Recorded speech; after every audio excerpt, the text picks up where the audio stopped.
Pwede ba nimong ipademolish ang building sa gobyerno nga gituko dinha sa imong yuta?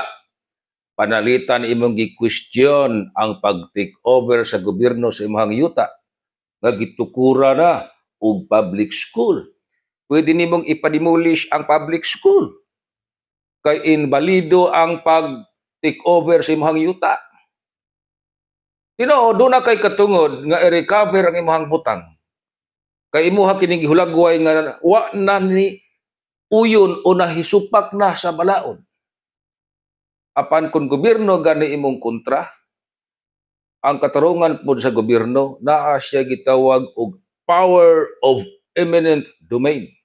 Gahom sa gobyerno nga mo take over og private property para sa public purpose.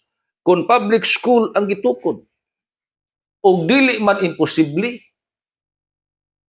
kuuton kayo. Ngay muha pa nang mapa-demolish ka ng mao nga public school. Kay for public purpose na.